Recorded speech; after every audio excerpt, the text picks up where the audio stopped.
All right, welcome to another episode of the Manor 9 podcast. It's been a while. We've been traveling quite a bit and we have a lot to talk about. So sit back, enjoy the show or listen to it, whatever you're doing. Here we go. With my co-host, Kimberly Ochoa. Hi. Like usual. Oh, you almost didn't know which camera to look at. I didn't.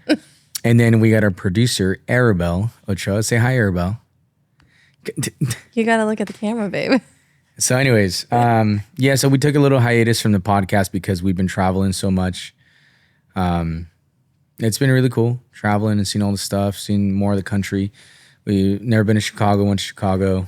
That was a lot of fun. Mm-hmm. So we just been traveling quite a bit. And now that we've actually kind of put a stop to a lot of the travel because it's been too much. We don't have time to do this stuff. We don't have time to do anything. And that kind of sucks because, I love traveling, but it's not giving me an opportunity to grow the shop and the name of our brand and my name to its fullest potential. I think traveling is cool, but it was getting too much. I think it took a toll on all of us. Yeah, I think you also just need to be more selective, like on the places you're going. Because we went somewhere almost every month. Yeah. For the last 6 months. We did, though. 5 months. We talked about for next year, we're doing Philly and Tahoe. That's it. Yes. In some crazy maybe scenario, we'll do Virginia again, maybe. Because I do like that show. Yeah. And it's later in the year. And that's I think we'll do those 3. I think all of the shows that we did were in a matter of like 4 months. Well, let's break it down. So January, we did Philly. Yeah. February, we didn't go anywhere, thank God. March, we did Chicago, and then from Chicago, flew straight to Dallas and drove to Waco. I mean, it was we were on Anna and Chris's like time clock. Like they're insane. Yeah, I give them mad props for doing because I can't do it.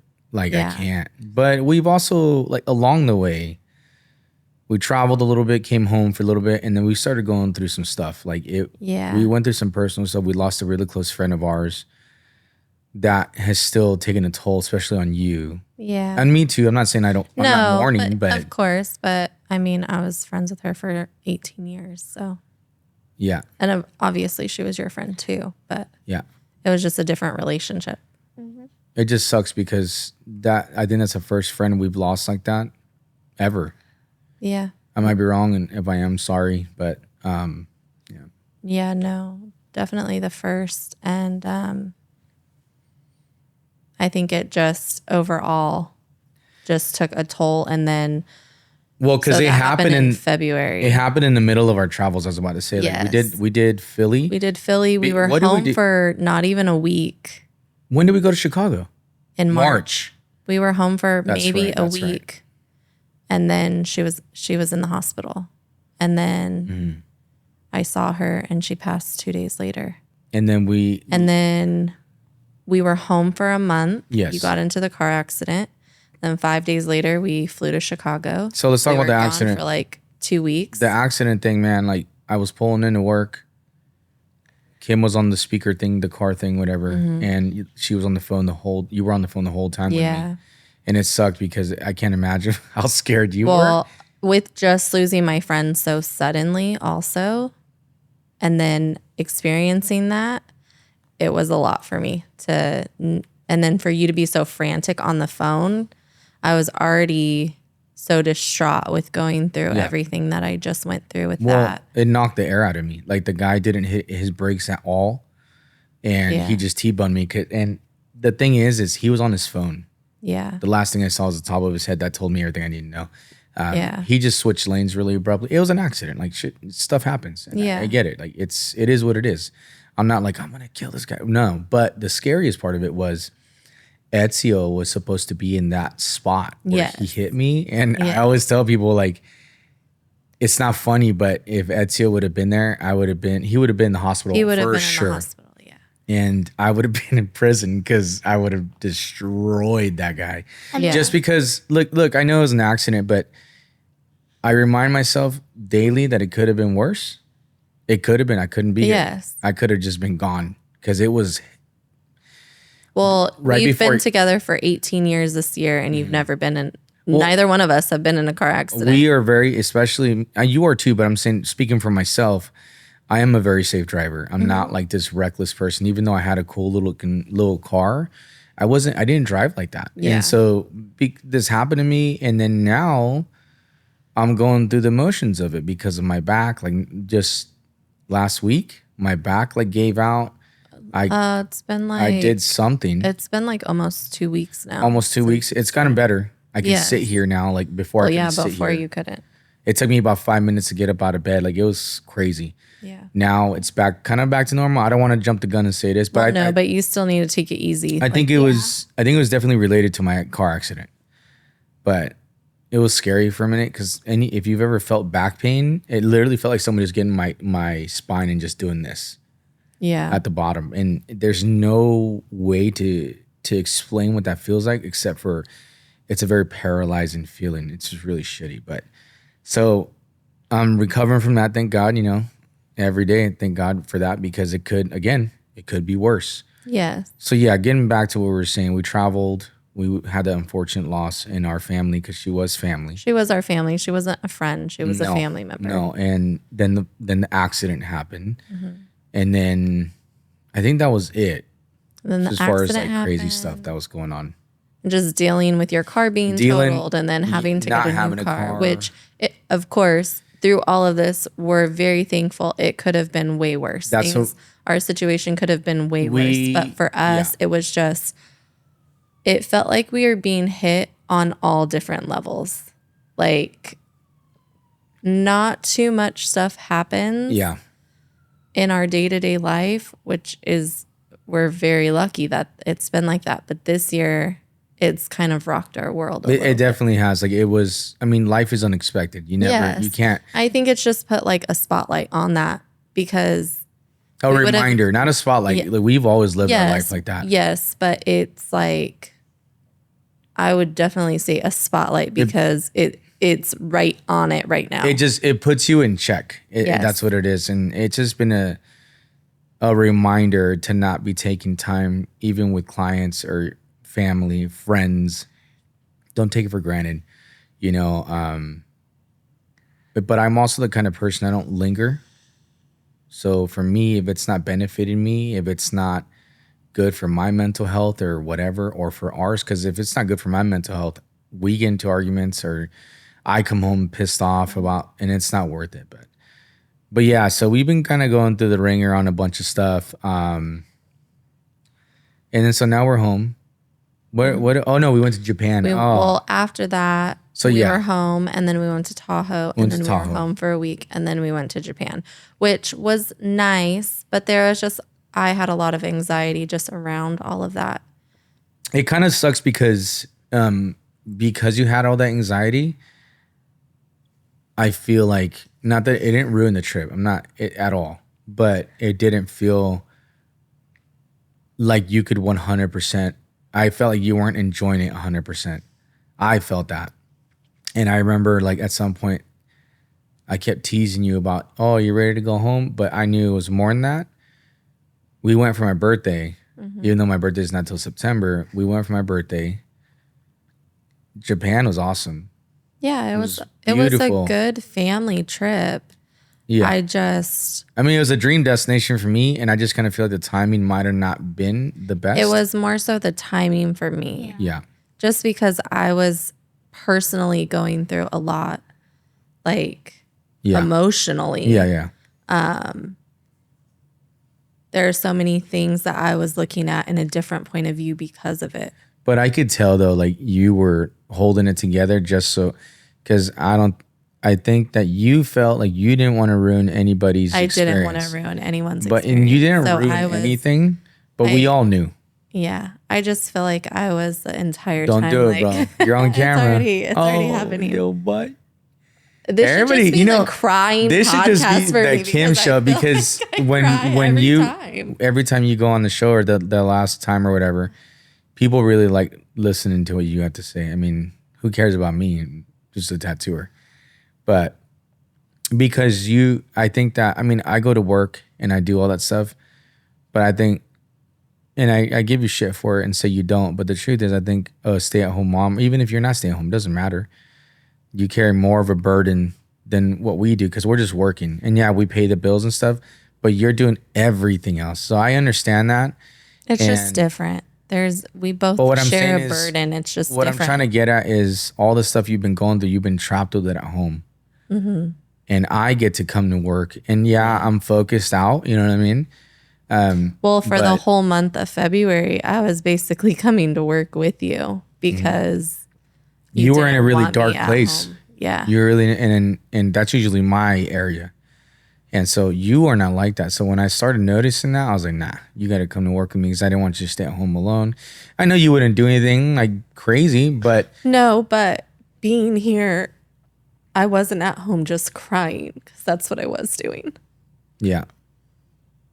which is not, I mean, it's normal for me to cry, let's be honest. But where it's like, On paper towel? no, it's okay. Okay. Where it's like suffocating to where I felt like at times You did though. I saw couldn't it. breathe. You did. I saw it a lot. And that's why I gave you extra cuddles and I was trying to be more affectionate. I do think But I also didn't want to like cross your space because I know everybody mourns differently. Yeah. And I know that I didn't want to cross that with you. I didn't want to push you away. I didn't want to make you feel like I was crowding you when I don't know if you needed space, but that's what I gave you. Yeah. But I brought you to work with me. And Yeah. And honestly, that helped a lot. Like everyone was so nice and checking on me and everything. And it kept my mind off of it. Obviously, there were times when I would still like get upset and I would, because somebody would ask and I would start crying. But for the most part, like I was able to keep it together while I was here. But while I was at home, I mean, I've literally cried everywhere this year. Yeah. Ballet class, music lessons. Even in Japan. I In remember. Japan, when I saw a random video of her from an ad. I mean, I don't think there's a place that I haven't been emotional since she's been gone. Yeah, it's been pretty heavy. Like again, going back, we've never lost anybody like this. No. Never. Yeah. And it sucks. Not in this way either. It was just so sudden and so our friend, her son is our godson. And he's on his way doing great things in his life. And that's awesome to see. And I know that has affected you too. Yeah. You can't be around him without wanting to cry or some shit. Because I mean, it reminds you of her. Yes. You want to start talking about her? We don't want to talk about her. I think it's okay to talk about her. No. Because we're not like saying names. And I think it's not inappropriate, but I want to be as respectful as I can when I talk about her. Yeah. Because it's one of those things like you put a name on it and just starts to feel kind of weird. Yeah. You know what I mean? Well, she was very important in our lives. Yeah, dude. And we were equally as important in hers too. So it's just, I never expected. I mean, I guess we're kind of getting to that age, right? We're getting older. Where people are going to start. This is when people away. are starting to like, this is happening, which sucks because I'm not going to be okay. That's just the way of life. It is. But this was like one that really, really hit hard. Really hard. And just dealing with it and navigating through it. And like I have really pulled back a lot too, just because I haven't been okay. No, I know. And so I have been reading a lot more. I haven't been going out and doing things like by myself, really. It's been hard to do that because little things will remind me of it. And then I'm alone, upset in a public place. But I think sometimes talking about it does help. Yeah, no, it does. I want to be able to talk about her without crying. That's the whole thing. It'll take time. No, I know. Everybody heals different. Yeah.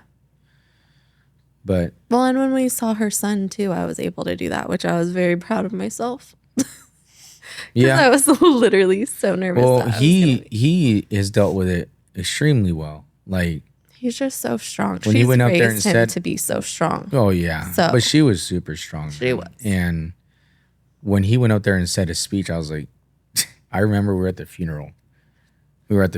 And dude, I haven't cried like that. I've been to military funerals. Yeah. A nurse's. If you guys haven't been to a nurse's funeral, dude. It It was the most intense Yes. thing. Like Emotionally. everybody knows me, you know, the Batman guy or whatever. My homies know me not to be the one to mess around and stuff, like BS around. Dude, I couldn't stop crying at this funeral. Like it was the most emotional thing I had been through in recent times, where I just couldn't keep it together. It was insane. Insane. Like there were people sobbing. But it was beautiful. It was a beautiful. It was, man. I was Funeral. like, wow, the nursing community is such a beautiful and powerful thing. I never knew that. And that's my ignorance. I don't know. I think if you're not in the You're field, not you in don't that know. profession, so you No don't matter what it realize. is. Yeah, regardless. I mean, I think a lot of times too, we see like the firefighter community or the police community like really come together for They're all each really other. tight too. Yeah. Yes, but like you don't really see it as much in the medical field. Right. It's obviously there because we witnessed it. Oh man. But I feel like those things you see more regularly.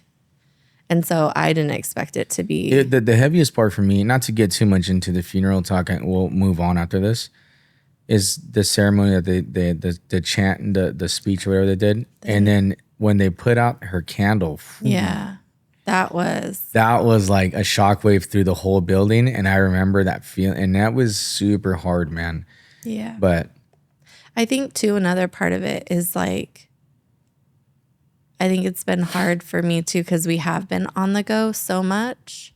And so, yes, although we are having fun and we're experiencing all these things, like I think people are seeing us going and doing all of this stuff. And it's like, oh, they're just having so much Right. fun. Their Yeah. life is so like good or whatever. And it is, but we have been struggling with things With personal emotionally that like most people don't know about unless you're in our tight knit circle. well, so that's the thing that, like, again, this is not an episode to be downers, but I think this is more of an episode of what really life is about, you know? yeah. And just like you said right now, we've been going through a lot of stuff, a lot of personal things, losing a friend, the car accident, and a bunch of other things, you know? My apprentice quit, like, just out of nowhere. And it sucks, you know? And I've also just kind of, I guess, lost a friend recently. And he just put me on ice, and I'm just like, what did I do I don't understand. But what I'm trying to say is you can't waste your life on people who aren't good for you. Yeah. And the whole thing with our friend passing away, it's unfortunate. We have to move on. I think I have an easier time doing it because I'm here or I'm doing stuff. But like I said, you're at home or you're with the kids, and even though it's great being with the kids, it's not the same. Yeah.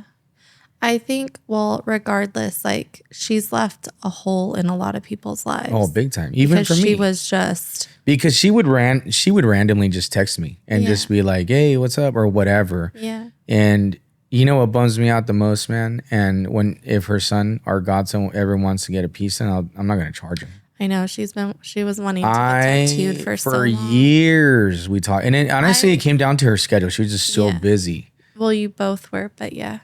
And I never got to tattoo her, man. And I kind of want a Princess and the Frog piece always just add it to your for leg. her because of that, because that's something that I've thought of too.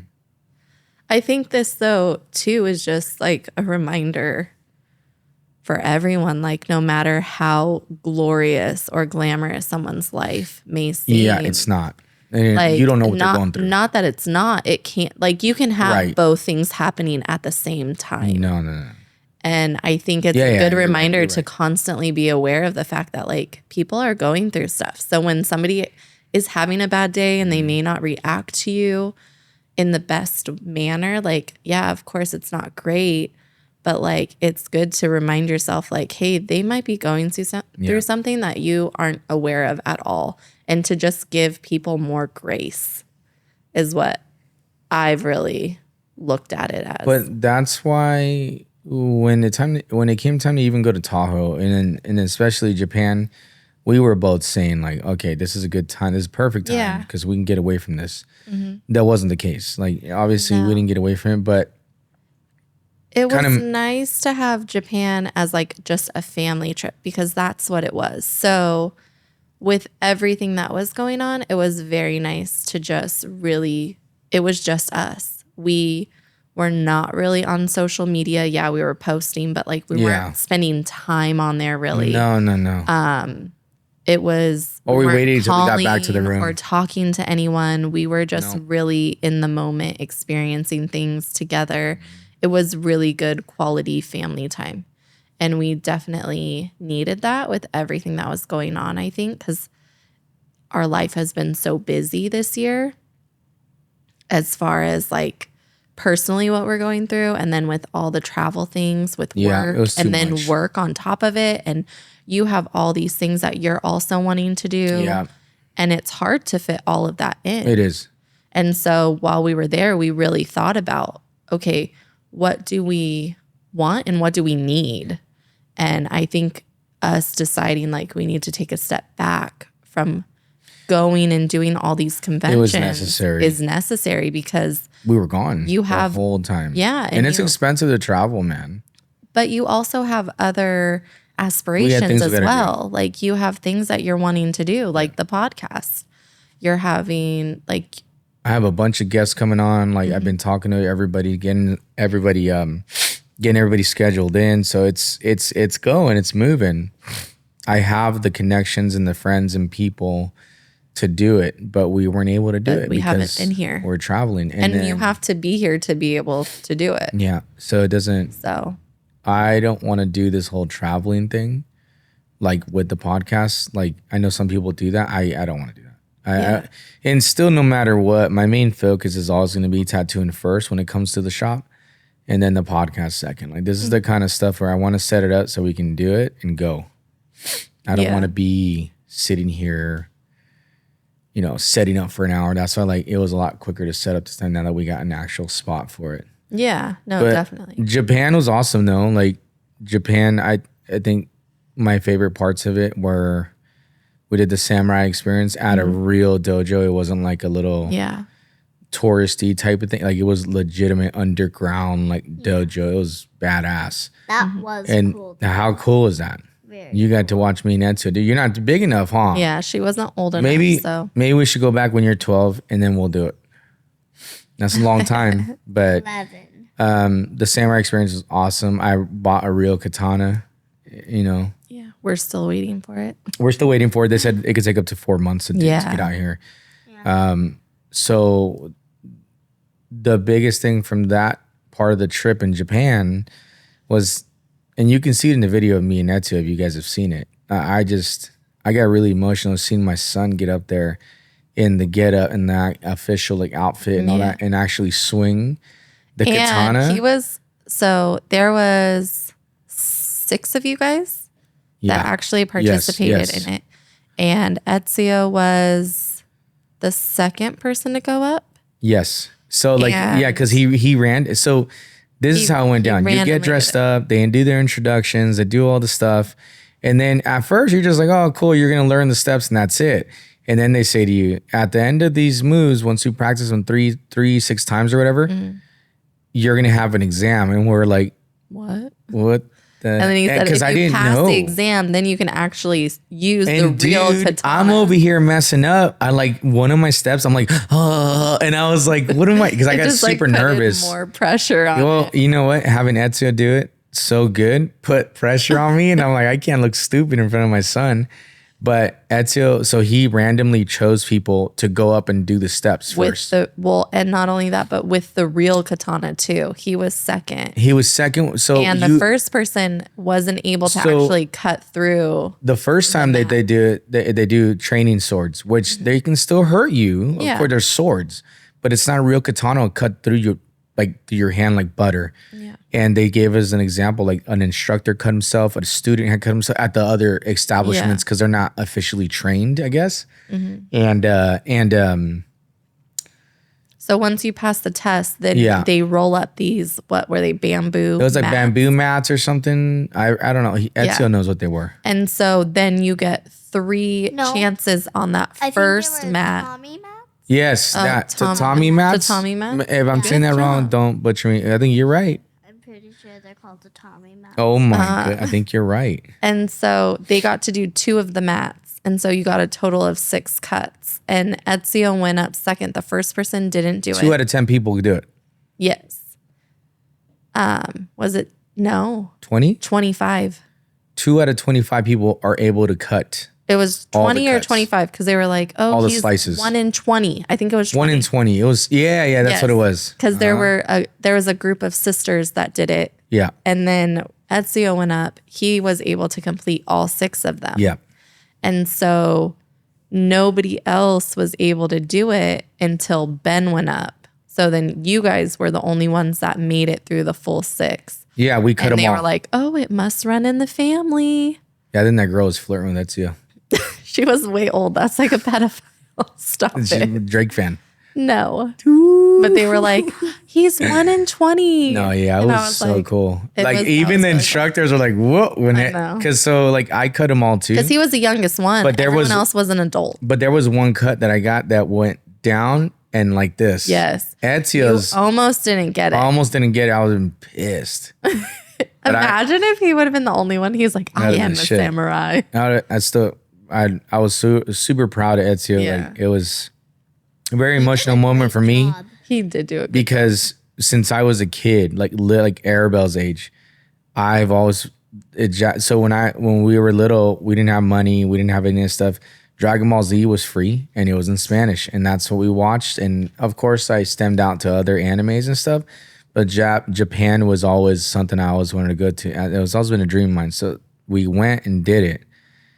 But it was more of an emotional thing because me and my son are doing it together. And it was like, dude, I got to bring my kid here to somewhere. And he's all into the samurai stuff too. Yeah, and anime. And he's into all the same stuff. And like, it was just a surreal thing. Like, it was just insane. And then after the whole thing, we paid like, what, $40-$50 extra a person. Yeah, to try. And we got to dress up in the armor and then actually swing a thick. Remember, it was like way thicker, and we got to cut it, and we both cut it. Like it was perfect, but it was hard to swing it. And with all of the armor and we got pictures of it. It was, dude, I love. And then other than that, I mean, everything about the trip was cool.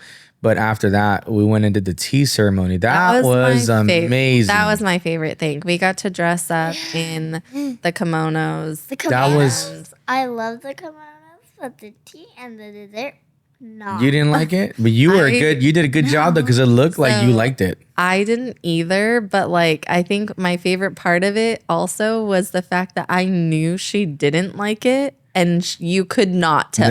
No, she killed it. You could not tell. They were like, oh my gosh, she's drinking all of her tea. Like they were like so impressed. They killed it, the kids were both. Like asked me, and she like, do you like it? And you got to talk into the mic, babe. You got to talk into the mic, Kay. She was like, there you go. She just smiled. She's like sipping it. She's like. And inside, I could totally tell. No, I couldn't tell. As her mom, she was killing it. I was like, oh yeah, cool. Because I didn't like it, so I knew she was having a hard time. And I did not like that dessert. Yeah. I was literally gonna puke. I know the dessert. I did not either. I thought it was good. Like me and Ezio liked it. No, Ezio had a different one. Oh, maybe I had a different one then. They were worried. No, you didn't. You had the same one as me and it. Oh, I ate it. Yeah. His was like clear. But yeah, and then I got to make our own tea. Oh, that was awesome. Yeah, and you got to present it to whoever you wanted to. Yeah, that was really nice. And we all took turns making the matcha tea. I did first, and I gave mine to Ezio. Ezio did his, and he gave his to me. And then you get closer to the mic, babe. You gave yours to Mom, and then Mom gave hers to you. Oh. It was very cool. That was That lady had been doing it for 60 years. yes, a tea master. Nothing for that we 60 did was years. very touristy, like in that sense where is long. like you had to Very know long. these spots to do it. It wasn't something like you can look up on Google. Like it wasn't that kind of thing. And that's what made it even cooler. It was very nice. Yeah. Tokyo was a shit. I loved Tokyo. It was Tokyo really was cool. my favorite. Yeah. Just the vibe. It was so cool. It felt like you were in an anime. It was just so clean. Oh and my so God. like calm, and everyone was so nice. Kyoto was I could retire there. Like it was Kyoto was beautiful. insane. I loved Beautiful. like the Yeah. rivers and the super cobblestone. calm. Like just super quiet and mellow. Like it was it almost had that mellowness of like Hawaii in the sense where it was really just chill. And so Kyoto was amazing, man. I loved we just kind of chilled there. We went to the Kichi Kichi. We had the egg and the rice and all that. The Ami race, is that how you say it? Yeah, I think so. That guy, That's the host, funny. He's amazing. He he was was funny. so entertaining. Amazing. He was great, man. And it's Very just like it was such a great experience, you know. He reminds me of Alex, my old neighbor, Andrea's dad. A little bit. He reminds me of him. Alex is not as cool. Sorry. Okay. But then, so another thing we did in Kyoto is we got rings made, like silver rings. I'm sure a lot of people that if you watch this, you know what we're talking about. It's like a trend thing right now. And then we went to Disney, and Ezio lost his ring. Gosh. You He go ahead. went to the restroom Let mom and tell the he story. took his ring off and put it down because he didn't want it to get dirty while he was going to the When restroom. you- And then the Let me whole go wash your time, hands. Arabelle is sitting there like, that ain't me, man. So we And I'm wearing my ring the whole time. So You I were. never take it off in the bathroom. Never. If it's at home, I'll do it. But if it's public, Who is this? no. Who is this? We got two teenagers? so we're in line for Beauty and the Beast, and we weren't planning on staying there all day long. Yeah. We were planning on doing half of the day at Disneyland, the other half of the day at Disney Sea. That was a mistake. So if we would have stayed all day long, we would have just done the fast pass, but it wasn't until later on in the evening. So we were like, oh, well, we're not going to be able to do that because we're not going to stay here till that late. So we're standing in line for over an hour for the Beauty and the Beast ride, which was worth it. Yeah, But it was. But We're standing super in long. line, and he went to the restroom before we got in the line. We're almost to the very front of the line, and he goes, oh my God, my ring. Yeah, And we're like, dude. what? So Ben and him run back to the restroom. I was fuming. The ring is not there. Not so much that he lost it, but just like this was your The moment is memorabilia gone. I don't care about the ring. of I like, cared about the. I mean, obviously, of course, you care about the ring, not but like it's the moment. mon- It's the memory. Not even the monetary value. No, of no, it. no, It's no, like no. the memory that's held to it that you get to take your whole life if you hold on to this ring and take care of it, and you can tell your children like, I got this made with my parents when I went to Japan when I was your age or whatever it is. So we're like, oh my God, what were you doing? So they don't find it. They come back barely in enough time to get on the ride. And then we're on the ride. He's like miserable because he's upset that he lost it because he didn't want to lose it. And he cares about that too. And we also like just got it But- too. Yep. This is something that has been consistent with him his entire life. Like since he was little, he would leave like his favorite toy or whatever. he and gets we'd that. leave the place, we'd go back, it'd still be there. He gets that 4-leaf clover luck from you because you get some dumb shit happening. He and does. you just come out He's of it. very lucky. So we're like, we're going to find it. Like, we have to find it. There's no way we can't. So we're like, okay, listen, we'll go to Lost and Found when we get off of the ride. It's not that big of a deal. Like, if it turns in, it gets turned in. If not, it doesn't. We go to Lost and Found, nothing there. She's like, nobody's said anything about anything, but come back like at the end and maybe they'll have turned it in by then. At that point, we were So like, we're all right, like- let's see how, because everybody Yes. says Japan's the safest and most trustworthy place. And we're like, let's see. Yes. So we're like, okay, let's switch our other park ticket for the next day so we can stay here until Yeah. closing so we can make sure that we can get this ring. So in the meantime, we're like, it's not that big of a deal. It's okay. Yeah, like, we let's told him just it's see at the end. I mean, initially we were like, come Pissed. on. I was And then, pissed. but after we're like, it's okay. Like, we'll see Yeah. at the end of the night. If it's Yeah. not there, then we'll worry It is about what it being is. sad then. But right now, like, let's enjoy the rest of the day. So then we're walking all around, exploring, seeing everything, doing whatever we're wanting to do. And we go to Lost and Found. And there's a language barrier. Like, not every person speaks perfect English. but So they're like using translators. So but we were trying to told explain. though, we were told that it was very English friendly. It is not. No. And so that's fine. Yeah, we're trying to whatever. explain it to her Yeah. about the ring. And so I'm like, it's a silver ring. He has a design on the middle, like all this stuff. And she's like, oh, well, does it have like flowers or like something? And I'm like, no, it's like hammered. Like, I'm trying to explain it to her. She's like, they're not explaining it right or what they think it is. And so then I remember, oh my God, he got it engraved on the inside. He put 117 on it.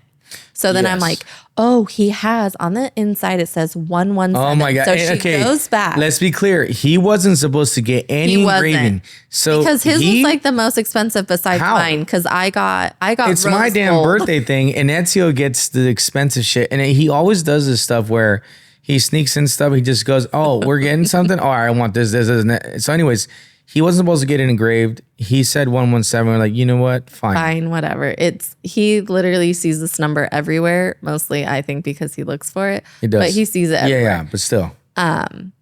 So then I tell her that, and she's like, well, let me go see. And she's like, there's at the Beauty and the Beast store right next to the restroom where we were, Yeah. there's a description that kind of matches that. So she gives me this piece of paper and she's like, can you go over there We like Like, ran over there. as fast as you can because they were the park is closing. closing and they close early over there. 9? Like, well, they closed at 9, but also the shops and everything closed 7, 8. beforehand. It was so crazy. we're That's like weird. rushing So to try weird. to get over there. And we get there and she brings out the ring and seriously, I wanted to cry. It was freaking there. I couldn't believe it. I could not believe it. I was And like, they were this all kid. like, Oh, the one thing about yay. Japan is the people in Japan are beautiful, man. Like So sweet. everybody there. No, we didn't run into one person. There was a couple times that you could tell, like, but I don't even think they were from Japan though. I think they were like tourists from Right, another right. another country. Yeah. So, but man, the people in Japan are beautiful people. And like, she was like clapping. She was like, I was like, thank you. they thank were you." excited for us. Yes. I Out was like, we've here- been looking for this damn ring. Out here, they're like, man, take Yes. it, get out of here. We're And- closing. Well, also because you were like, oh, the janitor was in there. Like maybe he grabbed I it think he did. and like turned it in. I but think he instead did. of taking it to Lost and Found, he took it took there. it to that store. So I think if we would have just went to that store They originally, would've had it. they They would've probably had had it the entire But time. but we asked for the lost and found. Because I Yes. think that over time they just take it there. But he must have just taken it there. I think at the end of the night they would have taken it to Lost and Found. Yeah. But anyways, it was crazy. And it goes to prove, yes, it checks. Japan is a very trustworthy place because back here, somebody would have seen that ring and just kept it. Let's yeah, be they real. probably would have. Yeah. I wouldn't say always because people no. do turn in stuff. There is some decent people. But I'm not saying everybody like out here if is I terrible. would have found that ring, I would have taken it to Lost and Found. I would have went out of my way. But not everybody does that. But then we went to Disney Sea. That was Incredible. we should have stayed there so much longer. We didn't know though. No. I didn't know it was that crazy. I literally want to ride every single ride there. It was insane. It was so Like you walk in and it's like this huge volcano, and you don't even know what the hell's going on. You don't really because it's Disney Sea, so you don't it's not like It's not. So I heard it's not like directly affiliated. It's weird. I don't know, but It's it a weird doesn't thing. explain it. I don't like, care. You don't know what to expect. I don't even care. They don't have the characters there. nothing. So you're like, what is this? The Duffies, They have the Duffies, the but little like, teddy bears, and like little cats and, and their stuff. friends. But I gotta be clear. Oh, Disney Sea, and this sounds so crazy coming from me because I don't really care about this character like that. But they're like, let's go see the Ariel area, and then so you go and you see these seashells and stuff, and you're like, Oh my, this is the best. you remember that? Yes. Do you want to tell it? Okay, I'll tell her. You see these, I'm like, oh, it looks cool, the There's colors like a and stuff. wall of like and then you coral walk and in everything. and you see Trident on the horses, the the center, yeah. whales or whatever, dolphins.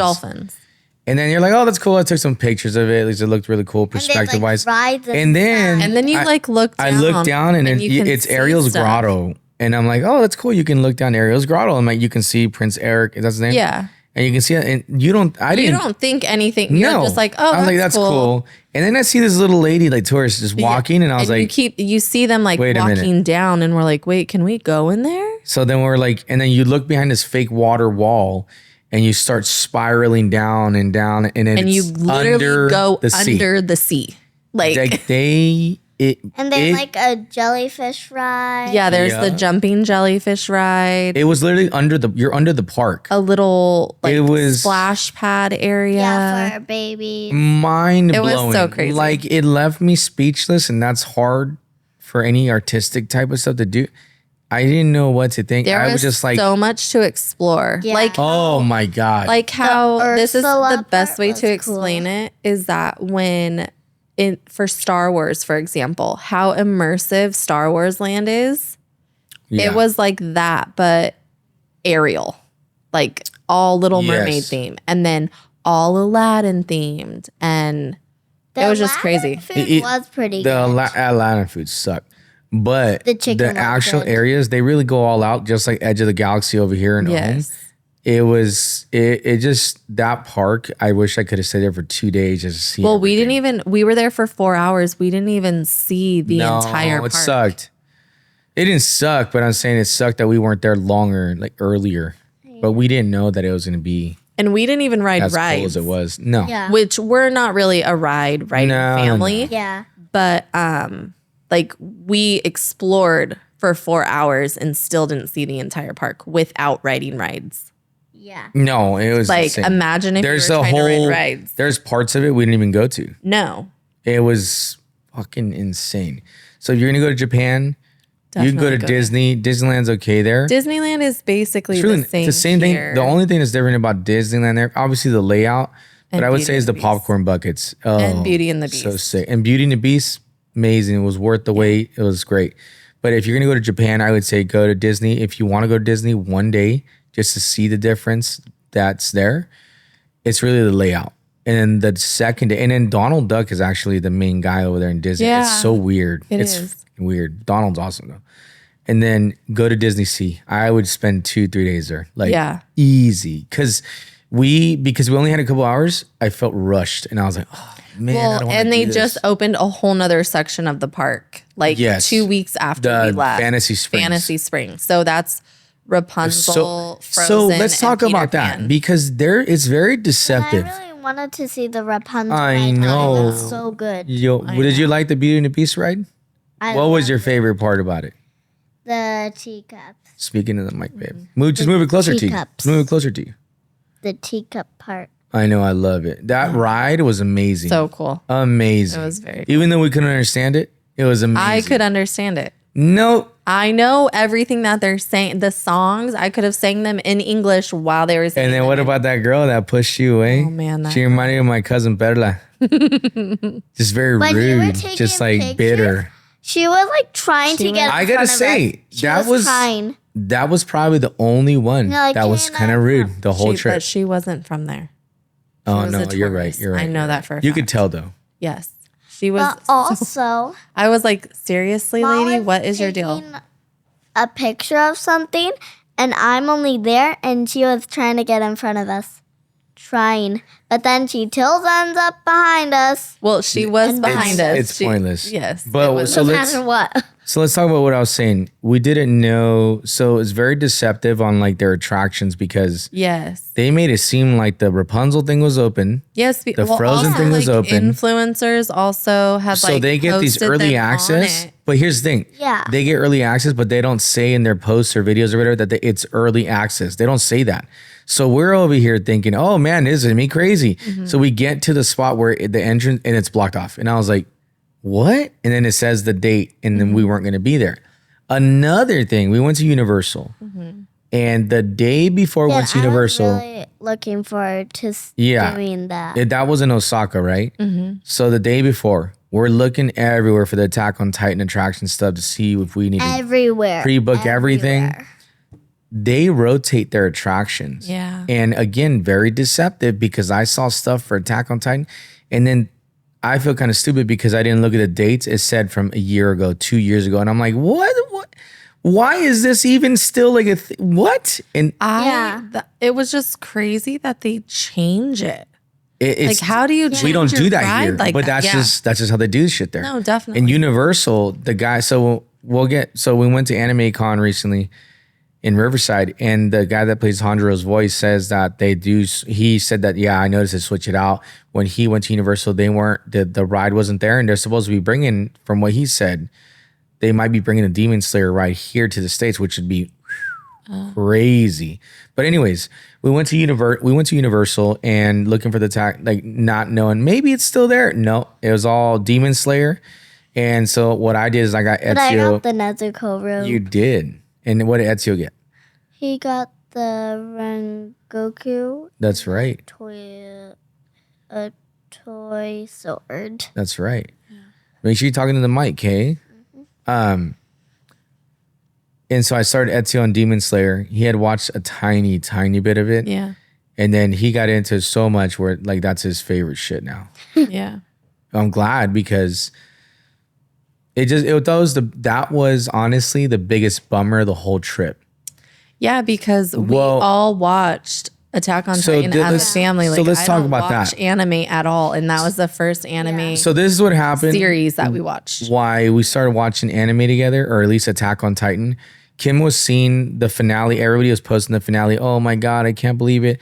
Yeah. And then Kim was like, "What is that? I keep seeing that everywhere." I was like, that's Attack on Titan. Yeah, it was like AOT or something. Yeah, like that. And then for some reason it matched up with the time that I was doing John's sleeve, the Attack on Titan sleeve. Mm-hmm. So everything like meshed at the right time. And so I'm watching it because I have to get in that zone for the tattoo. And you were like, what is this? I kept asking, and you're like, you want to watch it? And then I was like, oh, okay. And like everyone's talking about it. And then we started watching it. And then we were just all sucked into it. Yeah.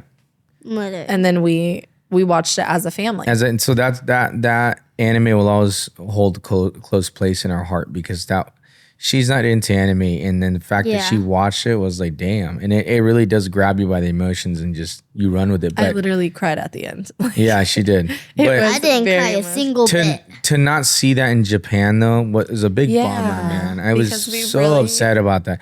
Yeah. He was upset on the brink of like tears. Oh my gosh, he almost cried. And that hurt me so much, man. And I was like, God damn it. Because that was the thing that he was looking forward to. Like get their swords and everything, like their blades. Yes, because you had told him they had all of the ODM gear. The ODM gear. And you were like, you could get it. But we were like, why don't you just get it when we go there? Yeah. And so they didn't have it. No. Yeah. And this wasn't that long ago. No. This was just like the end of last year. So I feel like they just recently switched it up. So be aware of that, you guys. If you go to Japan, just know that if you're looking for certain attractions, they do rotate it. I'm sure you got to find that somewhere or something. Like what's where. Next year it's going to be Pie Family. Yeah, so next year we're going to be Spy Family. We found that out. And then Attack on Titan. Well, we'll see. We don't know about that. Probably we'll see. Hopefully. Another thing about Japan, Osaka was okay. I think it was more so when we went. We went Mother's Day weekend. We were there. Dude. It was so busy. It was like a Where's Waldo? I have a photo where we stood outside of not in the shopping area. We were on a bridge. And you see, I remember that photo I took? Mm-hmm. You couldn't see, it's a wave of people, an ocean of people. Yeah, it was a herd like of you people. couldn't even see the ground like one bit. There was a car in the middle of that, and you could barely see the car because there were people all around it. It was insane. I think that Instagram has definitely, it didn't ruin Japan for us, but it almost did for me because Instagram, social media is just kind of, it's like they say reality versus expectation, right? Yeah. And then you get there and it's not what you expect. I also think though we went the week of Golden Week, which we didn't know that was even a thing. Every time. We didn't know that was a thing. They have 5 different holidays that happen in a span of a week. And so it was a week or two before we were leaving, and we like saw people posting like about Golden Week, and we're like, what the heck? It worked out in the fact that we stayed in Tokyo first, which was the majority of that period of Golden Week. Yeah. And most people leave Tokyo and go to other cities. So Tokyo was dead for us, like, which was amazing. Definitely. It felt like we had it to ourselves almost. It was not feel touristy at all. If you go to Japan, you need to try their jelly beans. What? The jelly beans. Were they good? Oh, the ones that Janae recommended. Oh, yeah. I didn't try that stuff. I didn't get to try them. So let's talk about... You guys ate them. No, you tried some. Yeah, like 3 times. They got it like 3 times. So beyond the amusement parks, which was awesome, even though we didn't get to see Attack on Titan, even though we didn't get to spend a whole day at sea, which I do deeply regret that we did not do. But again, we didn't know. Beyond all that, let's talk about the highlight, the most valuable player of the whole trip. I'm not talking about you. It is me, Kim was. I planned it. She planned and did everything. She was the tour guide. The thing that I will forever, when I die, I will remember this as a pinnacle moment or moments in Japan, was the 7-Elevens and the family marts. You go to a 7-Eleven out here, you go to a 7-Eleven out here, you're going to get shot, jabbed, attacked, asked for money, whatever. Japan, there's 7-Elevens because the timing of when they close, when they open, you're not getting breakfast. Unless you know some breakfast spot in Japan, please let me know because nothing open until like 1 or 2, 11 at the earliest. 11 or later. In some places. It was McDonald's. McDonald's, of course, 24/7. Some of them. Ichiran, same thing. Like we went there and then... Well, some of them said they were open until 1 or 24 hours. Yes, and they weren't. So but let's be real. That was very confusing. 7-Eleven and what's the other one? Family Mart. Lawson's was like, I didn't like Lawson's too much. I didn't like Lawson. That was like the lowest on the totem pole. But 7-Eleven, the rice balls, oh my, the salt. We need to integrate this here. Yeah. And then it was fresh. It wasn't like sitting there for days. All of their food was fresh. But for the only person in the group who doesn't eat sushi or rice balls, it was not my Well, what did you like from there? You ate the ice cream. I didn't eat any ice cream. Yeah, you did. We got the waffle ones with the ice cream in the middle. I had that maybe 2 times. Are you joking? What else did you have then? Pineapple. That was my jam. Their pineapple bags and cup of noodles. The peaches, everything. The cup of noodles. I mean, we got that here. The tiny cups of noodles. I feel like they're perfect. I feel like their cup of noodles are superior than cups that we have here. I don't know what it is, but I feel like maybe it's. I think it was the electric water teapot. Oh man, that's so bad. So yeah, 7-Eleven's amazing out there. Like the kids would get all these little wafer cards, and we brought something back for Chris. And what are the little vending machine things called? Gotchas. The gotcha machines. Uh-huh. Yeah, we brought back something for everybody. Nothing crazy. Yeah, it was cool, man. And 7-Eleven to me, it was just 7-Eleven is what got me by because I don't eat sushi. I don't eat anything with seaweed. I don't like matcha flavored. So we went also don't eat McDonald's. We went to the fish market. I forget what is exactly what it's called. We went to that famous fish market. It's like Suzuki. It's not that, but it's like a very weird name. Watch it. Just kidding. No, we went to a sushi spot there. It was really good. The restaurant was really good. Yeah. I tried sushi, almost threw up with the squid. Couldn't. You don't eat raw sushi. You prefer. I prefer not to have that. And then the other cuts are fine. Like the fish eggs were good or whatever that is. The sea urchin was okay. I did it with the soy sauce or whatever that sauce was, and it changed the whole flavor. It was insane. Yeah. The other cuts of sushi were good, but when I got to the squid was like that thick, and I don't know if that's supposed to be like that. but I chewed it. It was just like it's just not. It was like chewing on a thick like slime. Oh God. And I just wasn't stuck. It took every atom in my body not to want to throw up. And I kept looking at Kim like, focus. I was like, give me them. Can I get another ginger ale? It was like that. Every time he picked up the cup of water, I was all, oof. And that's all I needed to try. I just want to try once. We did. And then Ichiran was our second other spot. I loved it. I liked it more because the ramen was amazing, but the fact that you can sit there with your family, and then like the second or third time we went there, Ezio was like, Dad, look, you can fold the walls up and we can. So we opened it all up for all four of us. Yeah. And that was amazing, man. And apparently like the frozen Ichiran grapes or the frozen strawberry, that was good. Frozen straw. Where? No, the sugar. No, those are sugar coated. Yeah, that was insane. Yeah, But yes. that was yummy. The ramen. The ramen was Don't. What are you going to say? The ramen was like good. It wasn't bad. It's just I ate ramen so much. Like that was the only. So yeah, by the end of it, definitely. it was just like, I couldn't wait to have a pizza or a burger or something. we had pizza while we were there. I had a burger there, wasn't that great? Yeah, the burger. Ugh. Yeah, the burger. Well, we don't like Kobe or Wagyu. No like way, bro. That was, that like that lunch meat that feels like you just pasted a bunch of meat. That's what it. How did Etty even like and that? that is crazy thing is that guy creates a good ratings. You remember you looked it up and it was like 5-star. Damn, out of 400 reviews. No.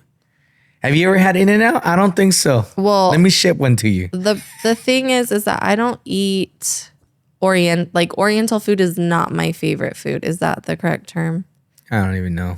You mean no offense by it. I don't, but that's. I was just like Asian food. It's not my favorite at all. Like I'm a pasta. I am. I like Mexican food. I like Asian food a lot. You do. The raw stuff, not too much of that. Like I like seared stuff, like seared ahi. Is that what I like or whatever? From remember Roy's in Hawaii. What? I love that place. But so it's tuna, baby. So is it tuna? It's like tuna or something like that. Yeah, It's just a fish. Tuna. Yeah. Okay. Make me feel stupid. The food.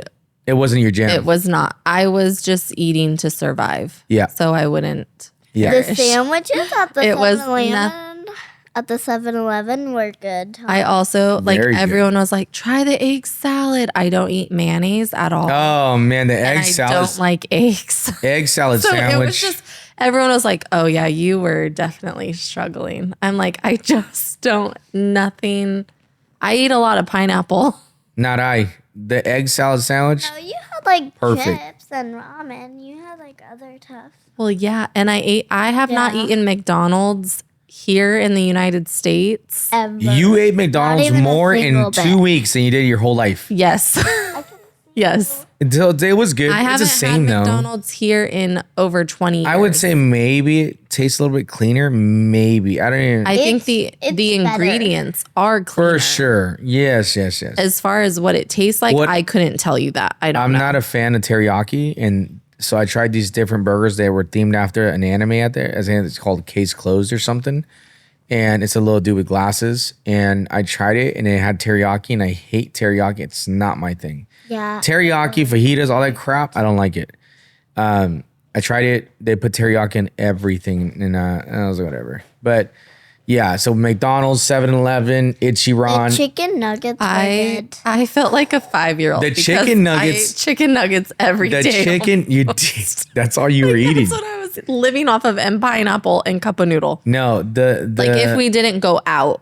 the chicken nuggets at 7-Eleven were made super crunchy and just damn, like Also, there were nights where we were like, we're so tired from walking 10 plus miles every day. yeah, we that we average were like, about we're just 8. going to Uber something. And then we would go on and nothing was in English. So McDonald's was in English. So that was like, no, the it wasn't. easiest thing. You just went off of the images. No, it was partially. It was partially. Maybe like the little. Yeah, you're right. It had like it in Japanese and then it had it in English, but everything else did not. Yeah, The it was pizza crazy. that we ordered through Uber, I went off of the photos on that. How was the 'Cause pizza? I don't remember. It was okay. It was. It was was okay. It was like Because they said that they killed it. It wasn't terrible. I feel like it was comparable to like Italy's pizza because they do like the Very Firestone. traditional. Yeah, like it was simple, but good. It wasn't bad. Where's the milk at? So I can fill this up. I'll get it. Arabelle knows. Okay, thank you. Careful, okay? So yeah, it was a hell of an experience. It was definitely a culture shock, but not in a bad way. Like it was cool, man. Yeah, I mean, just being able to go there, I never in my wildest dreams would have ever expected like me to go to Japan. That was not that it wasn't a destination that I was like interested in going to. It's just I also didn't think I'd ever get to go to. It seems so much more like out of reach.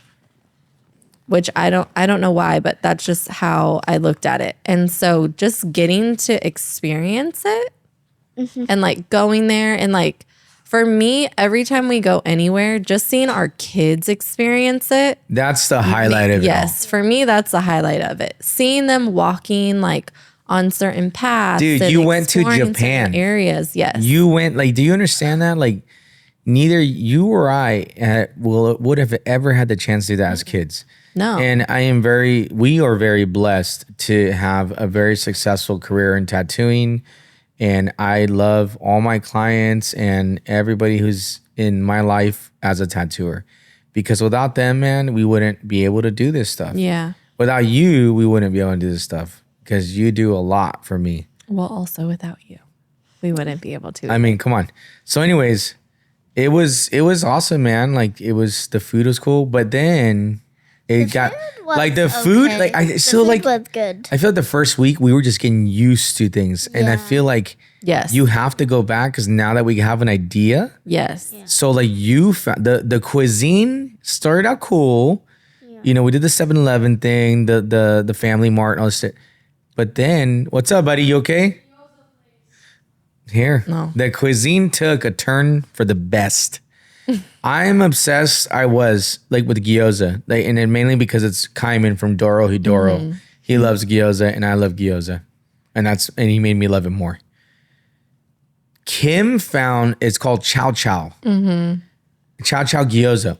Holy shit! It was so good. Like they had so many different flavors. Oh like my god! There was like ones, ginger ones. It was like almost like a candied shrimp one. That one that we got. Oh, the first time we went, we didn't get enough.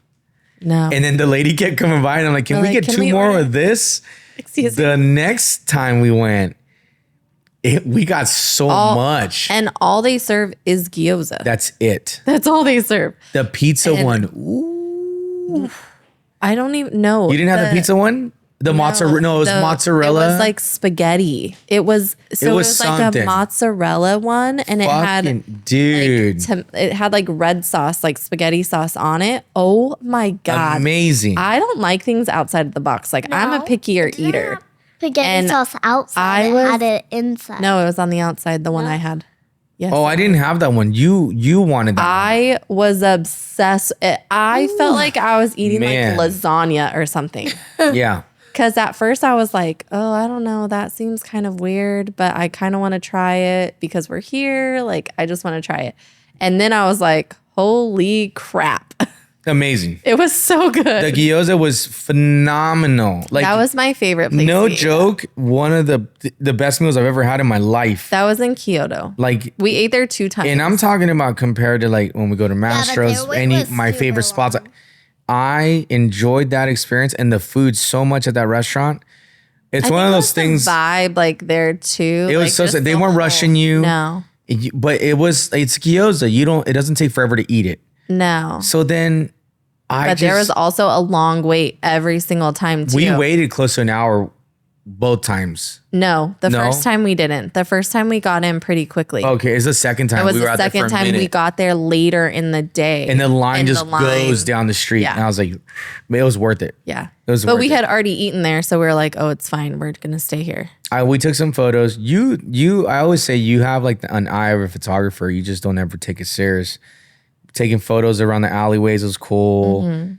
Just taking photos of the kids walking around. It was, man. The photo that I took of you in the woods was cool. And the manhole covers, the art. Oh, man. Don't even get me started. So cool. The attention to detail and the pride that you can see they clearly have in their art is just, it almost left me kind of really emotionally like vulnerable because I was like, man, why don't we do these things here? Why aren't we more proud? Because it's just different. It's just different. It's just a different culture. And I just kind of feel like, man, I totally fit in here, man. Like, this is my jam. Just like I kind of felt like that with New York too. Remember when we went to New York and I was like, well, I think Tokyo to me felt very much like New York. Yes. Just cleaner. Calmer. Like, calmer. Yes. Like, calmer for sure. Did you even see a homeless person out there? No.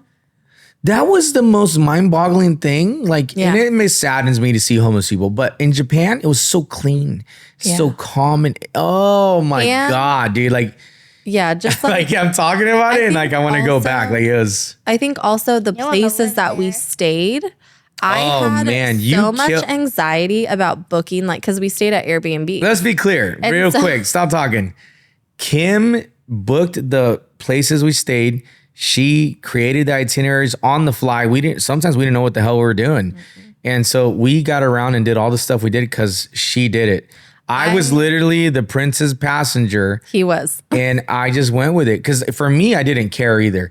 No. I didn't care if we just walked around every city we stayed at and didn't do anything. I wanted to see everything though. We didn't see as much as I wanted to see because you guys weren't wanting to do as much, which was fine. But I had like each city, I had a list of the monuments, the places that I wanted to see that we wanted to go to. Next time we got to go to the shrine things, the orange things. When we go, we'll go do that. We had that little one in the Mandrake collectible store. They had the little ones. They're allowed to take a picture of that. Yes.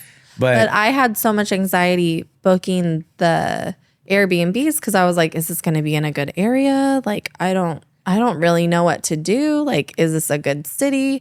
The main thing I was trying to focus on was just like finding a place that had like, it was closer to the train station because I knew we were going to be taking the train. The first one, the 7-Eleven was so close. Like, it was right around the corner. Like, is there going to be food that's walkable distance? There were so many things. And so in Tokyo, when we got there, we were like, okay, this is like quiet. Oh, okay, this is cool. It was smaller, which is typical. Like, that's just typical. Just like New York, like the hotel rooms in New York are smaller. But like, it was just fine. the areas that I ended, it was just by chance too. But they were all really every single place we stayed at was amazing, and we only did the train 1 or 2 days. No, we did it more. No. In Tokyo, we rode it for that first day. That was it. We walked like 16 miles. And that was it. And the second day, the kids were like, no, the first day. The blisters that we had were so gnarly. I was like, bro, we're going to have blisters. Well, no, halfway through, you were like, let's see about Uber. And I was like, oh, I don't want to spend the money on that. And you're like, I don't care. And then we used Uber and it was like amazing. Like the drivers had white gloves, opened the doors. Like, man, it was so just nice. So great. And we were like, okay. They had like cars out there I didn't even know existed. I'm like, what? I feel like it was this? Like specifically for Uber. It felt like yes. That. It so felt like then that. After that, we were like, oh, we're just Ubering. Kyoto, we couldn't really Uber. We Ubered to and from the train station, like when we were leaving. But Kyoto, we just walked around. Yes, because where we were, it was the perfect spot. That was awesome. We were walkable. Like just distance. walking around every day I thought that was so much fun. Yes. Walking around the canal, like that river thing. Yeah. And then Osaka, like we obviously took the trains between the cities and all of that. But like for the most part, we walked. And then, but in Tokyo, things were more spread out. So we did take, and then when we were at Disneyland, our internet thing had died. And your phone was dying, but I didn't have internet on my phone. But you had it on your phone. That was scary. And it was like, are we going to chance it and just take the train? We'll like just try to see. And then you're like, F that. We're taking an Uber. Yeah. The most expensive Uber ride we've ever paid for. I don't care. But it was worth it. Well, yeah, because our phones were gonna die, and we don't know where the hell we were. No. Nobody had charging shit. And you had to have an app to be able to use the chargers. To rent a power bank. Yes, at Disneyland. Which and we couldn't download anything. Yeah, because we didn't have internet. You could download even with the internet. You couldn't download it, but you could download when you connected to the Wi-Fi at one of the hotels or Airbnbs. It was so weird. It was rough. But that was a learning curve. That was definitely. It also made it a little exciting too, because it's like, okay, this is a whole new place, a whole new culture, and we were really just thrown into it. Like we didn't really know what we were doing, how we were doing it. We were like on the fly. We're not riding the trains here every day. We don't have trains that we ride here. So learning like just their train system. That's the part that felt like New York to me. Like very like, oh damn. And everybody moves, they rush. I know. That was like, I was like, that's trippy, are we on the man. right one? That was super every crazy. time. Crazy. But yeah, Japan is awesome. I think that sums up that trip pretty well. Like that was a great time. A lot of people too always ask us like how we manage doing conventions. Japan, we need to go to the nerd place. Can you make me another one? I think one thing too that a lot of people ask us all the time, since we do always travel with you for conventions, is how we manage doing that with the kids. Yeah. It's easy for us. It's easy. The kids are great travelers. Like they don't really have any issues traveling. They're good on so people look at us kind of weird sometimes on the planes, and they're like, whoa. And then they see that they're great, and they're like, whoa. Well, especially people compliment you all or like us all the time. When we're done with the flight, people are like, oh man, your kids are so well behaved, and we're just like, yeah, okay. Like, why aren't yours? No, when we went to Japan, we flew premium select. So we were we need to get some slippers made. So when we're doing the podcast, just relax.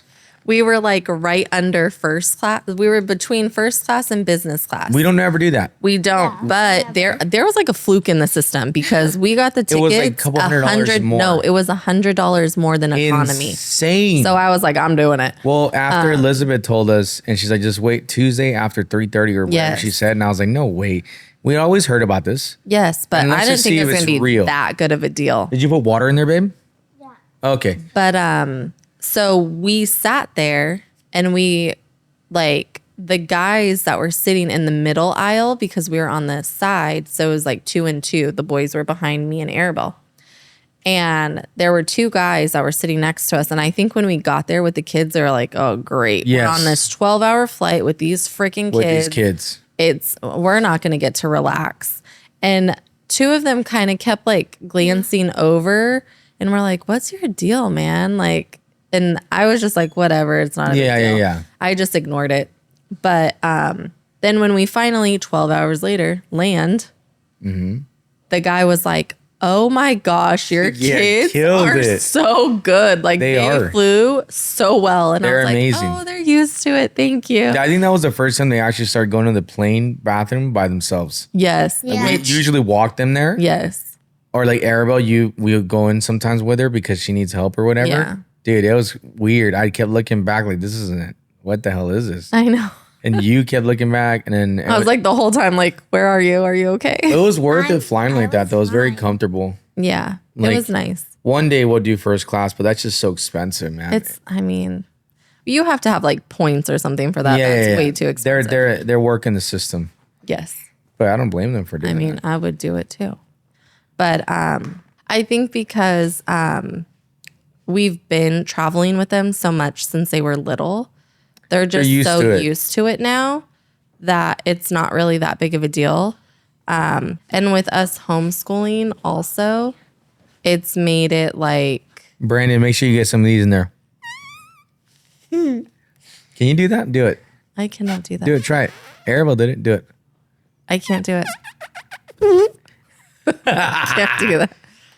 Yeah, the flight was cool. The kids are amazing to travel with. I think we're kind of known by a lot of our friends to, like, if I ever went to a convention now by myself, everybody would be like, what are you doing? Yeah. Well, you did Philly last year in Philly. I hated it. That was only because we were going to Italy a week later. Yeah. And so we decided not to take the kids. This might be an extra long episode because we haven't done this in a while and we got so much stuff to still talk about. Like it's been pretty crazy. But yeah, the kids are awesome when it comes to travel, man. They killed it. But yeah, so I think with homeschooling too, it's made it where we're able to do that. So I think most people, they're like, where are... When we're not there, they're like, where's the family? Because they're so used to seeing us everywhere now. Yeah, definitely. And I think a lot of people also are nervous to take their kids. Sure. And I think the biggest thing is like, you can still go and do all the things you're wanting to do. It's just maybe age appropriate things you might have to miss out on. Well, like the kids know the rules, especially like if we're with Fusion, because that's really who we travel with. Next year... Man, I don't know. I want to show support to my other sponsors. Like Tattoo Armor's been asking me to do a seminar or a convention with them. I want to. Ohana has been asking, and I want to do that. But I just think that this year kind of screwed me up mentally with the so much travel because we have so much to do here, like we were saying earlier. So we'll see. Maybe next year, we'll see. I'd even like to just take their stuff and sell it for them. And then you're always there to help me with that. But back to what I was saying with the kids, when we're with Fusion and there's other artists around, my kids have more tattoo artist friends than they do child friends. Like my kids are very mature in the sense where they know how to act and behave. Sure, they're going to be kids every once in a while, but like when they're in the booth, they know don't go over there because Anna's over there tattooing, or Ben or Evan or whoever. They know don't cross that boundary because you can cause some shit. So we don't even have to tell them anything. Well, no, because they're used to also being here too. Yeah. And you're a big stickler for like cross contamination and so like for me, all of that. And it sucks because I don't want to ever tell somebody here your kid can't be here. Of course, if they need to be here, I'm not gonna have a problem with it. Just I have to like, and it's happened before, where it's like I had to say stuff like, yeah, but you have to be quiet. Where I had to say stuff like, hey, that's cool, your kid's here, but I don't know what they know, so just keep an eye on them. You know what I mean? Having people at the shop with the kids, like I don't know what the kids know, what they're educated on as far as cross-contamination, where they should go. And there was one time like the kid kept kicking the damn table up front and like they paid for that shit. And it's like, I don't want to be the guy to say, hey, your kid's not allowed to be here. So I don't remember who or what that. Oh, it was Jace's kid, like step kid or whatever the hell that was. And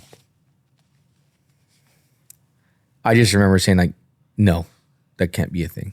It's not a thing. The only reason why our kids are here are because they're our kids and we own this place. So. And they also know the rules. If they were rowdy and running around and you check them. Not able to, then they wouldn't be here. They know if they're not behaving, then we leave. And it's, you got to go. And I'm like, bye. It's not even, hey, the kids are. No, it's just, you're like, you got to, and people, that has happened before in the beginning. Yep. And like, people are like, oh shit, is everything okay with you guys? And we're like, yeah, we're fine. These are the rules. I don't mess around. Like when it comes to tattooing, like my focus needs to be with my client and my work. I don't like being rushed. I don't like any of that stuff, but. So yeah, like that was our trip. That was our travel. It's been great, man. Like it's been really, really good. And I'm gonna be teaching a seminar in September 24th. I will be posting videos of that, but this will probably go up before that. Maybe we'll see. We got a lot of things going on. I want to do Flash Day for like to kind of like make more walk-in traffic for the guys that maybe like they can make a new group of clientele that'll come back for something else. And then you started reading all these books, these smut books. They're not all like that. Like literally. I make fun of you because all the time. I want to start out by saying I am super happy that she has found something that she loves because she loves these books. Don't cut me off because I know what you're gonna do. So, because for me, I collect comic books. I used to collect, I guess, collect action figures. Like, I'm a big ass kid. I haven't bought any toys or nothing like that recently at all. Like, everything that has. Because you have everything that you want. I do. So, don't say that because I could go buy more stuff, but I don't want to. We don't have the room for it. Kim has found her new passion in books and Avatar. And then there's Avatar. I'm just kidding. I know. Just kidding. Like, No, so do then, not so then, mistake so like that. I Do could totally not. see that she's into this book, right? And then I was like, okay, well, tell me a little bit about it. What is it about? And then she's fucking boom. Well, like that one of those, and she's just loading it all on me, and it sounded cool, dragons and battles, and I was like, oh, sick, cool. So like a day goes by, 2 days go by, and I was like, oh, how's the book now? So, oh my god, what? Well, no. No. Let me get to it. So I was like, what happened? And then she's like, oh my God, this guy, the way he's with this woman, and she's getting all steamy and shit. And I was like, No, what? it wasn't. It was just the Oh, very first dude. time I've ever read a book Yeah, like that's that right. before. No, and So, I will say seriously, that. And I was like, So I was like, guard. I was like, what are you reading, dude? Because what she described to me, I was like, dude, what the, what is this? I mean, I have never read a book like that before until I read the book I read. It was very graphic. And when I read it, I was blushing Straight up. because I saw I was like, oh my God, what is happening right now? So I didn't Okay, expect that. let's start I out didn't with what it's expect called. that. What is it called? The first one that I read that was like that was Iron Flame. And this is all, so to be clear, because I don't. It's like You've told me fantasy like 10 times. romance. Yeah, and you talk about how you like it that way and not the other way around. No, So- I like a romance fantasy. Right. Not So fantasy romance. this is all the same universe. No, they're by different authors. But like I they know, have, but like there's so like there's not tied in. no, I didn't know that. Iron Flame is not tied into Akatar. Okay, see, I'm That's over here. I'm those lost. are two different authors. But I almost feel like the author like read the second book's stuff because her stuff came out first and like grabbed ideas from it because there's the wordage and a lot of the things are Well, like that's very why similar. I thought it was the same Yes, thing, but it's not. Okay. It's like and then you say it's would- different authors? so it'd be like it's anime. Easy. Like anime is a genre. Yes. I But there's understand. many different versions. Like of anything. that. Superhero Yes. movies, they pull from each other. Yes, I got it. So this is like the same thing. But those two books are very similar in the fact that like there's world building and there's dragons. Oh, there's or what kind of building? wyverns What other or- kind of building is there? There's smut building. Yeah, but this You is the said whole that thing. there's only one book, huh? That was like that? Akatar? No, see, now you're lying. Go ahead. No, Iron Flame was like that, and then Akatar was like that. But Oh. this series that I'm reading right now is not like that. No, I know. You said you were kind of I bored with read it Is to that the kids. Is that the one? Eesh. Okay, So well then I know. That then should it's be good. your Yeah, that'll tell me. that it's And then you started collecting books now, and it's pretty. I ain't gonna lie to you, man. I think it's pretty cool because you've never had anything that you've been so into, and like Tara's into it. Brandy. Brandy and Georgia, we love them. They're like family to us too. They're all the way in Virginia, and she's into that. We have like an Instagram group. Who and else? We all like talk Kelsey about it. Colors is into Kelsey. it. Did my client ever add you to whatever her Yeah, Goodreads? yeah, Like, I'm my on her client. Goodreads. So it's like a couple of my clients now. I think you turned Lizzie. Who'd you turn on to it? A couple of people. Well, like at Did you tell music- Lizzie about it? Was it Lizzie? No, I don't think so. I don't know. Maybe You I told did. someone about it, and then I was like, Well, I God. got Anna into reading Iron Flame. Yeah, that's right. And then somebody at music lessons, they were reading it. So and they're then over here another being girl started perverted. reading- No, it's a book. I'm just messing with you. You take that shit. Like, do you know these characters? Are they your friends? Yes, they live inside of my. So I don't want to hear it when I talk about Batman. You're like, hey, you talking like it's real. Well, It's real to me. Let me ask you this: is Rocky Balboa real to you?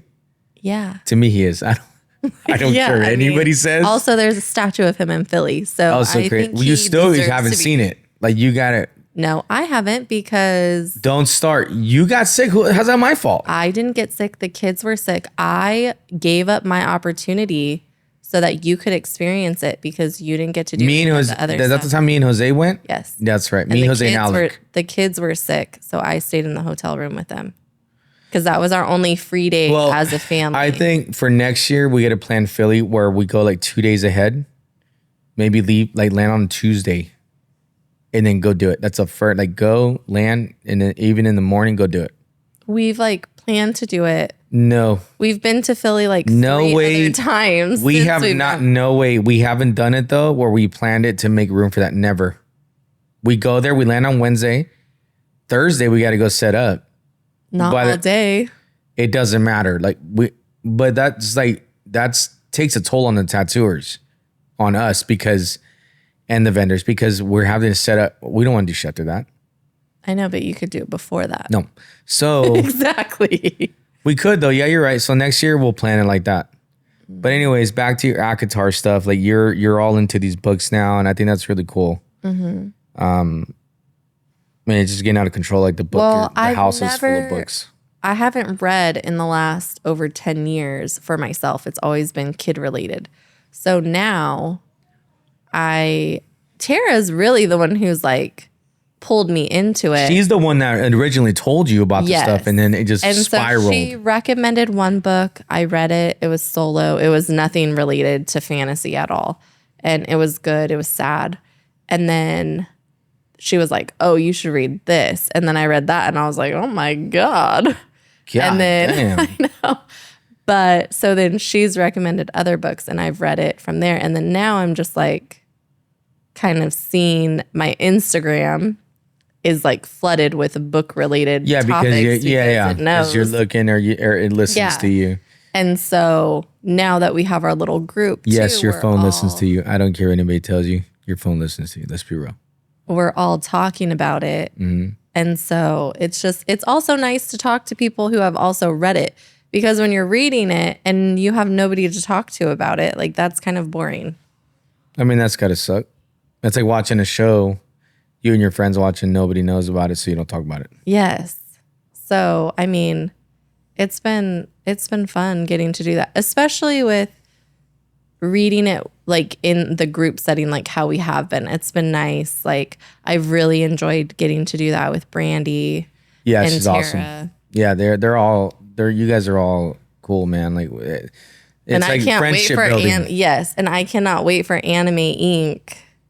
Why? Because we're gonna see them yeah, so that's that right. we can talk about all of our upcoming. I'm working on a Ninja Turtle sleeve out there, and then some other stuff. Oh, that Disney tattoo. We'll get to talk about our event in February. I know. So I'm very excited. Well, you guys, I'm gonna be jamming. So yeah, I mean that's good. I think that's good for you. I think it's healthy to have like a hobby. Well, honestly, if we lived in a larger place, like I would want a library. No. Yes. No, I mean whatever. I'm not saying move to a larger place. I'm saying you're if saying we had a larger place, I would want a library. And then I could be Belle for real. With like the ladder. I told you to get that one with the ladder on it. It was on Wayfair. That's not gonna fit anywhere. It would have fit right there where the Hanya mask is. Oh no, it's too tight. No. Okay, calm down. No, don't be attacking me. You're the another thing I wanted to talk about is kind of bring light to it because I've been doing videos where I talk to tattooers about not reusing Sharpies and checking your needles and knowing your worth, the discount thing. So practices that you use. This is the whole thing is I'm not attacking anyone. And I think a lot of people, how you're operating, but people take it like, oh, you think you're the, no, I'm just trying to spread my advice or awareness. Also, the Sharpie thing is you saving them money well. Yeah. Because you're not having to buy a Sharpie and you're just using your, what is it, Thermofax paper?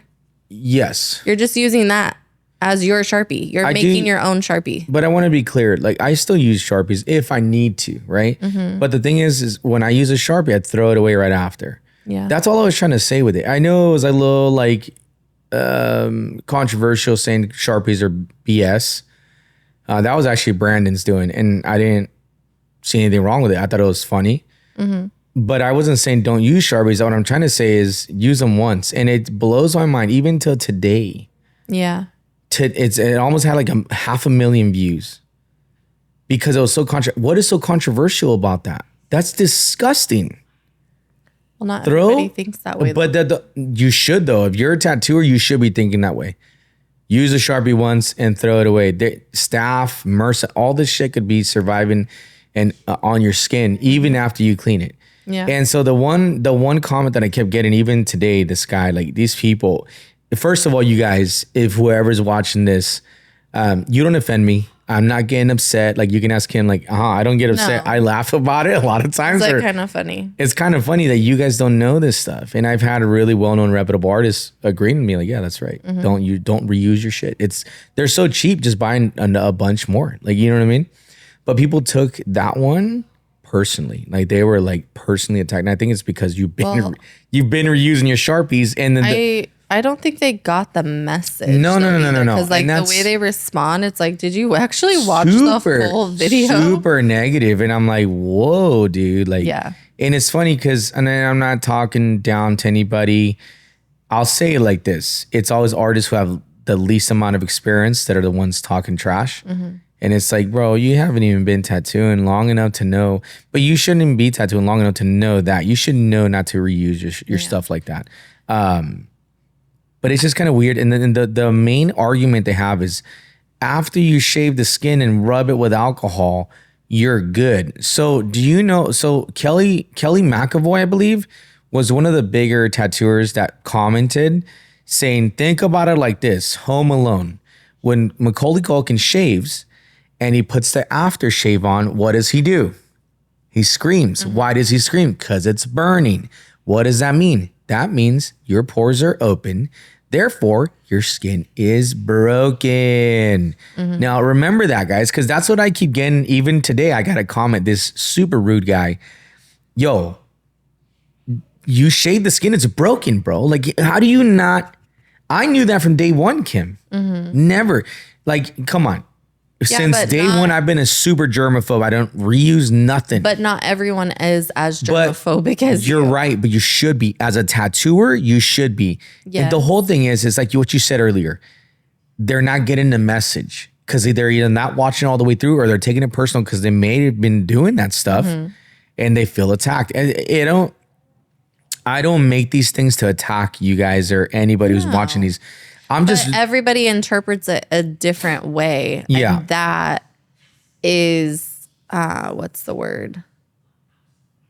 Like, it's individual. Like, you could line up a row of people. They could watch the exact same movie or clip. They're going to interpret it differently. Each one would look at it differently because of whatever they've done, whatever's gone on in their life or whatever. I understand that, but in the tattoo world, I'm just speaking for this because I'm speaking for where we are. Just that, like your health department, like but also that's a big thing. Every state has different regulations when it comes to the health department.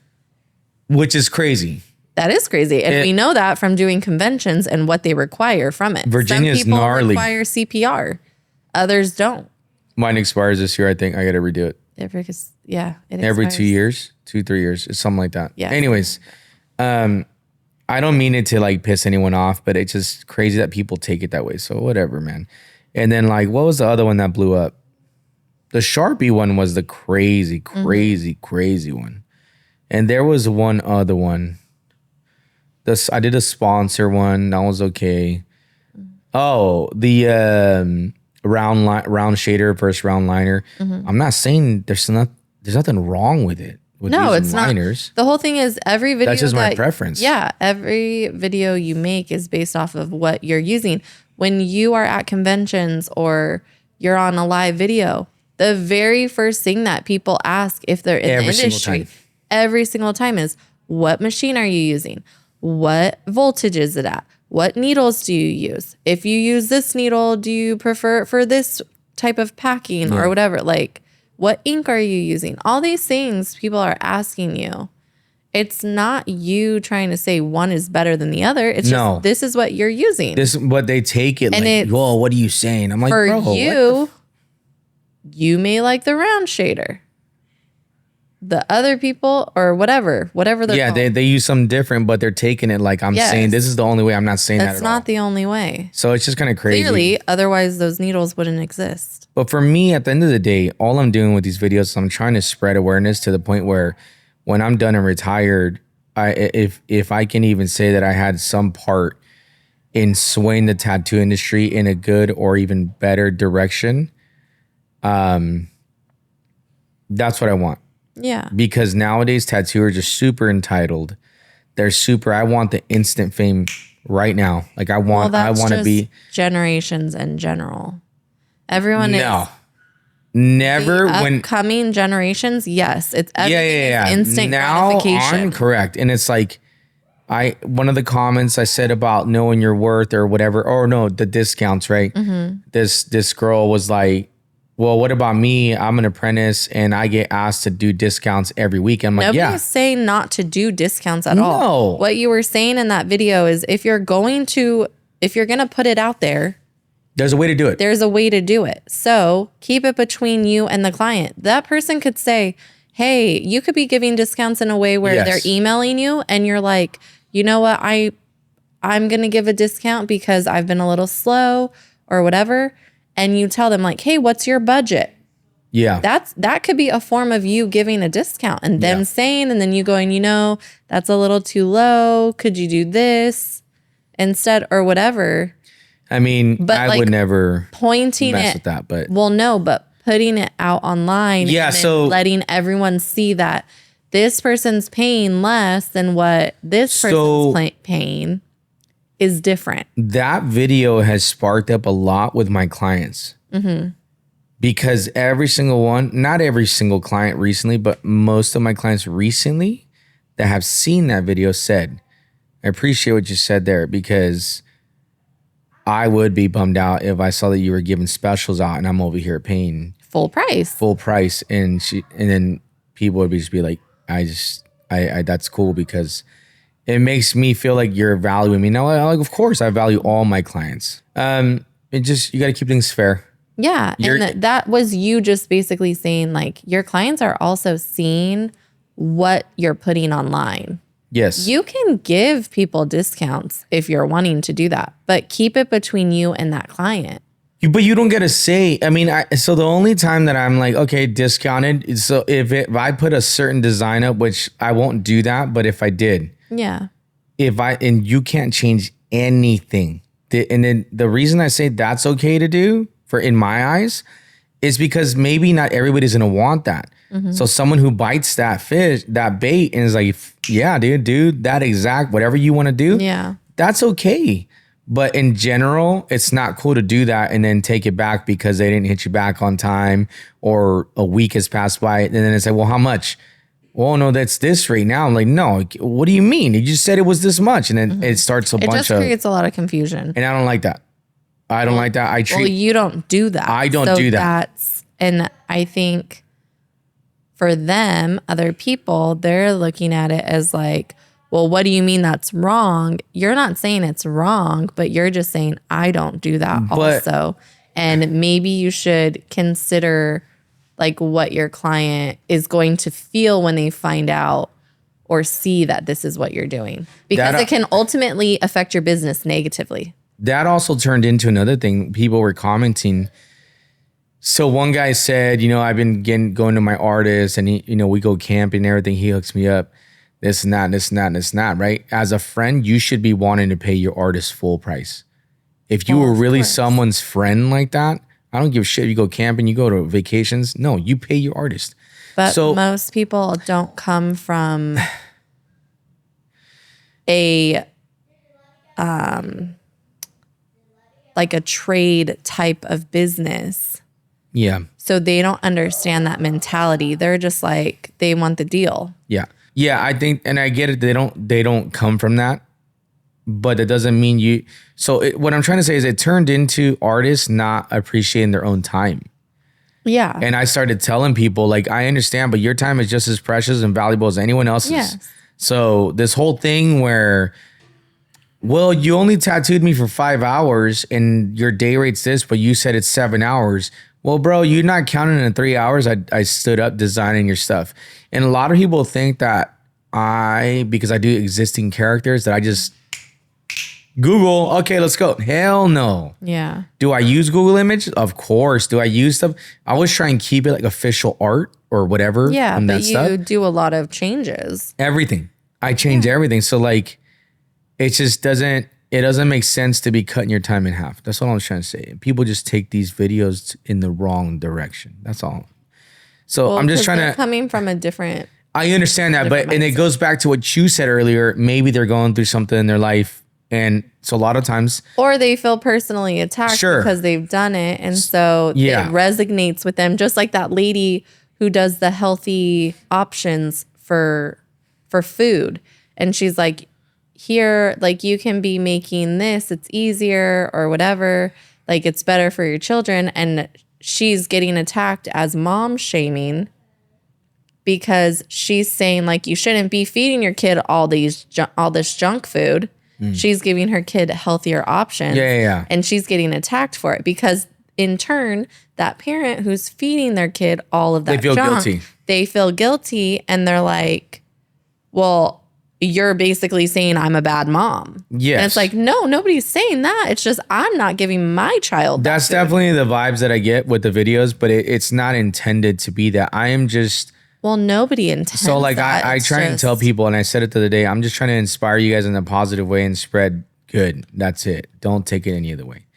And even there's some people like the killing them with kindness thing is the best thing you could ever do. Remember that, guys. Like, don't get offended by these comments. There was one guy that he kept coming at me with the Sharpie thing. And I was like, hey man, I don't know what's going on. Like, you're probably going through something, bro. I don't mean no offense to this. Like, just chill. Like, I'll troll you sometimes, and to me, it's just a joke. It's not, I'm not trying to offend you. Yeah. And then this guy, we ended up being cool. Cause I was like, at this point, we might as well be friends. The bickering is there because we were kind of like fucking with each other back and forth. Like you would a family member or something. And then now he's waiting to make a guest spot. Yeah. And he's going to come out and hang out. That's how it should be. Yeah. People need to stop taking shit too serious. And one thing that I've been saying in this last year and a half is, and look at me, we're all going to die one day, man. Why waste your time on things that don't matter? Right? Mm-hmm. That would have been a good cut for the episode right there. And we're done. But yeah, so, it's all, everything that we do is for the betterment and positivity of things. We're not the type to stir shit up. No. I'm not about that stuff. So, well, I mean, hopefully people get that. I'm sure majority of the people do. Yeah, for sure. It's very easy when you're behind your phone to take offense to not. It's just like texting. When you text someone, they could not even mean to be as disrespectful or irritated or whatever as they sound in the text or in the like. That's at the Key and Peele skit. Hey, you want to hang out? And then the buddy goes, yeah, I don't care. Yeah, I don't care. And then he goes, what do you mean you don't care? And he's like, and then the other guy is like, what do you mean you don't care? Yeah, whatever. Whatever. And then that's real. Yes. That is real. So now instead of me taking it the wrong way, I just say, you know what? I don't care. Because Ben 10 years ago would have taken all of it the wrong way. I was looking for fights. I was looking to get into it with people, and now that I'm older and I have more of a perspective on life. And a wife who has a very positive Kim attitude. is very influential. Like, it's kind of annoying sometimes, but yes. Well. It's a good annoying. Anyways, this is a new podcast setup.